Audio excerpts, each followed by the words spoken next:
Hello everyone, welcome back to my channel Biocenter. I'm your tutor Nikita, and today we are going to study about a topic from the second chapter of CET, which is respiration and energy transfer.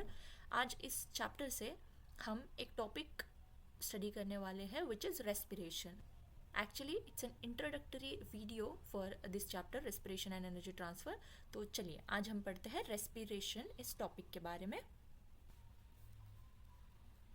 Respiration क्या होता है? Respiration, what is respiration? Respiration is the process of releasing energy, जिसको हम ATP भी बोलते हैं, adenosine triphosphate, by the oxidation of food, specifically glucose. तो क्या हो रहा है रेस्पिरेशन में? रेस्पिरेशन में एनर्जी बन रही है, एनर्जी का फॉर्मेशन हो रहा है, फॉर्मेशन ऑफ एनर्जी होगा. एनर्जी क्या? Energy ATP. एटीपी का फुल फॉर्म क्या है? ATP is the adenosine triphosphate. ATP is the adenosine triphosphate. ATP को हम एनर्जी करेंसी बोलते हैं हमारे सेल की. It's an energy currency of cell. ये एनर्जी करेंसी होती है हमारे सेल की. अब ये जो एटीपी है या एनर्जी है, ये इस प्रोसेस ऑफ रेस्पिरेशन में बनती है. किससे बनेगी ये बनेगी by oxidation of food. Specifically हम यहाँ पे ग्लूकोज की बात कर रहे हैं. तो जब भी हम अपना फूड लेते हैं, स्पेसिफिकली हम कार्बोहाइड्रेट जब लेते हैं, तो कार्बोहाइड्रेट जो है उसका कंप्लीट डाइजेशन होने के बाद एक सिंपल मॉलिक्यूल बनता है, सिंपल फूड बनता है, जिसको हम बोलते हैं ग्लूकोज. और ये जो ग्लूकोज है, ये ग्लूकोज फिर फ्रॉम स्मॉल इंटेस्टाइन ये एब्जॉर्ब हो जाता है विद इन आवर ब्लड, और फिर with the help of blood ये हमारे हर एक सेल तक पहुंचता है. सेल में ये ग्लूकोज जो है इसका ब्रेकडाउन होगा इन प्रेजेंस ऑफ ऑक्सीजन और बनेगी हमारी एनर्जी विच इज एटीपी. अब हम टाइप्स ऑफ रेस्पिरेशन को देखते हैं. अगर हम टाइप्स ऑफ रेस्पिरेशन की बात करें, there are two types of respiration. एक है फिजिकल रेस्पिरेशन और दूसरा है सेलुलर रेस्पिरेशन. फिजिकल रेस्पिरेशन को हम गैसियस एक्सचेंज भी बोलते हैं. यहाँ पर गैसेस जो होती है, दैट इज ऑक्सीजन जो होती है, वो इनसाइड द सेल आएगी और कार्बन डाइऑक्साइड जो होता है वो बाहर जाएगा. जैसे कि इन केस ऑफ प्लांट ये जो गैसियस एक्सचेंज होता है ये थ्रू स्टोमेटा होता है. ये जो स्टोमेटा है, these are the small pores. ये पोर्स होते हैं ऑन द लीव्स. ये लीव्स के ऊपर छोटे छोटे पोर्स होते हैं जहाँ से ये जो ऑक्सीजन है वो अंदर आएगा और कार्बन डाइऑक्साइड जो है वो बाहर जाएगा इन केस ऑफ रेस्पिरेशन. अगर हम इन केस ऑफ एनिमल्स देखते हैं, तो एनिमल में ये जो गैसियस एक्सचेंज होता है, इसके लिए एक पर्टिकुलर प्रोसेस है जिसको हम बोलते हैं ब्रीदिंग. ब्रीदिंग में हम ऑक्सीजन को इनहेल करते हैं और हम कार्बन डाइऑक्साइड को एक्सेल करते हैं. ब्रीदिंग में हम ऑक्सीजन को इनहेल करेंगे और कार्बन डाइऑक्साइड को एक्सेल करेंगे. तो this is all about gaseous exchange और फिजिकल रेस्पिरेशन. दूसरा टाइप है हमारे रेस्पिरेशन का, इट्स अ सेलुलर रेस्पिरेशन. जैसे नाम में ही मीनिंग है कि सेलुलर. सेलुलर का मतलब क्या होगा? Inside the cell. सेल के अंदर जो रेस्पिरेशन होता है उसको हम बोलते हैं सेलुलर रेस्पिरेशन. सेलुलर रेस्पिरेशन के बारे में अगर हम देखें तो there are two types of cellular respiration. एक होता है एरोबिक रेस्पिरेशन और दूसरा होता है अनएरोबिक रेस्पिरेशन. अगर हम एरोबिक रेस्पिरेशन की बात करते हैं तो एरोबिक रेस्पिरेशन जो होता है वो इन प्रेजेंस ऑफ ऑक्सीजन होगा. एरोबिक रेस्पिरेशन जो है वो इन प्रेजेंस ऑफ ऑक्सीजन होता है और यहाँ पे कंप्लीट ब्रेकडाउन होता है.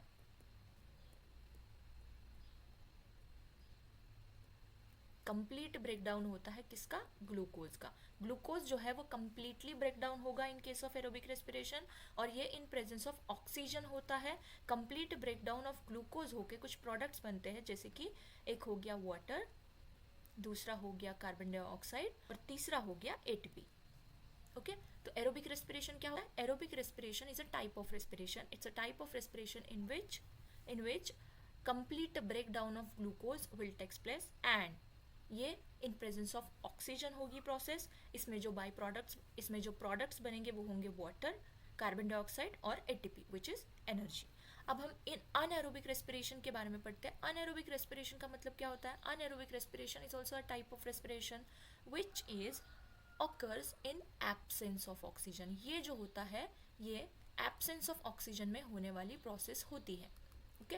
अनएरोबिक रेस्पिरेशन जो होता है वो एब्सेंस ऑफ ऑक्सीजन में होगा, और यहाँ पर जो ग्लूकोज होता है वो इनकम्प्लीटली ब्रेक होता है। सो इनकम्प्लीट ब्रेकडाउन ऑफ ग्लूकोज होता है यहाँ पर, और carbon dioxide, alcohol, lactic acid, ऐसे कुछ प्रोडक्ट्स बनते हैं। Okay.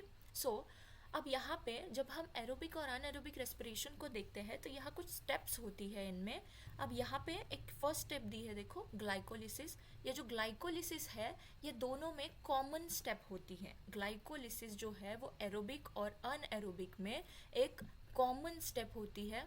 It's a common step, ये एक कॉमन स्टेप होती है, इसलिए हम ग्लाइकोलिसिस को यूनिवर्सल पाथवे भी बोलते हैं, क्योंकि ये अनएरोबिक और एरोबिक दोनों में होता है इसलिए। ओके। ग्लाइकोलिसिस नाम में ही मीनिंग है इसके, ग्लाइको का मतलब होता है ग्लूकोज, ग्लाइको का मतलब है ग्लूकोज, और लाइसिस का मतलब क्या होगा? लाइसिस का मतलब होगा ब्रेकिंग। इसका मतलब क्या है? तो ग्लाइकोलिसिस में ग्लूकोज ब्रेकडाउन होगा। अब अगर हम एरोबिक रेस्पिरेशन में देखते हैं तो first step will be glycolysis. Glycolysis के बाद यहाँ पे जो सेकंड स्टेप होगी वो होगी क्रेब्स साइकिल। ग्लाइकोलिसिस में जो कोई भी प्रोडक्ट बनेगा वो फर्दर क्रेब्स साइकिल में जाएगा। ओके। और क्रेब्स साइकिल जो होती है उसकी लोकेशन को अगर हम देखें तो ये मैट्रिक्स ऑफ माइटोकॉन्ड्रिया में होता है, ये मैट्रिक्स ऑफ माइटोकॉन्ड्रिया में होगा। क्रेब्स साइकिल जो होती है वो मैट्रिक्स ऑफ माइटोकॉन्ड्रिया में होती है। ग्लाइकोलिसिस जो होती है वो साइटोप्लाज्म में होती है हमेशा। Third and the last step of aerobic respiration is ETS. ETS का मतलब क्या होता है? ईटीएस का मतलब होता है electron transport system.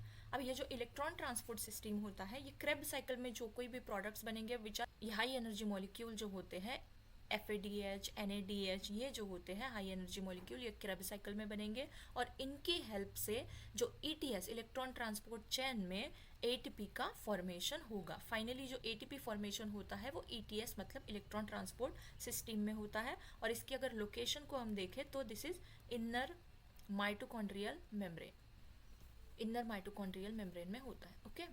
So this is all about aerobic respiration. Aerobic respiration में क्या होगा? एरोबिक रेस्पिरेशन में सबसे पहले ग्लाइकोलिसिस होगी।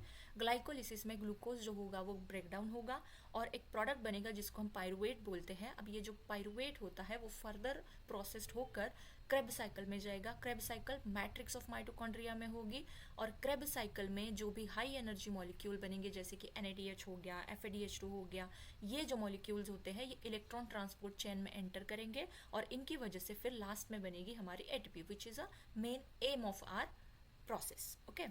अब अनएरोबिक रेस्पिरेशन। अनएरोबिक रेस्पिरेशन में भी सबसे पहली स्टेप होगी ग्लाइकोलिसिस।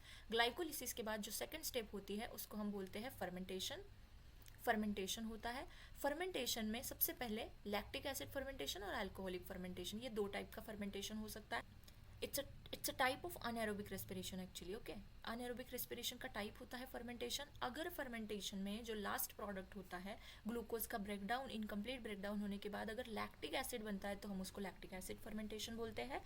और जब ग्लूकोज का इनकम्प्लीट ब्रेकडाउन होके अल्कोहल बनेगा, इथेनॉल बनता है यहाँ पर, अल्कोहल जब बनेगा तो हम उसको अल्कोहलिक फर्मेंटेशन बोलेंगे। अगर हम लैक्टिक एसिड फर्मेंटेशन की बात करते हैं तो ये हमारी मसल सेल्स में भी होता है, ये हमारी मसल सेल्स में होता है। और अगर अल्कोहलिक फर्मेंटेशन की बात करते हैं तो ये ब्रूअरी इंडस्ट्रीज में होता है। फर्मेंटेशन के लिए हम इसको यूज़ करते हैं। सो आई होप आपको समझ में आ गया होगा व्हाट इज़ रेस्पिरेशन। ये एक इंट्रोडक्टरी पार्ट था कि रेस्पिरेशन क्या होता है, रेस्पिरेशन के टाइप्स क्या होते हैं। आपको आई होप आपको समझ में आ गया होगा। सो यहाँ पे हम अपना वीडियो ख़त्म करते हैं। प्लीज़ हमारे चैनल को सब्सक्राइब कीजिए, शेयर कीजिए और लाइक कीजिए। Thank you so much.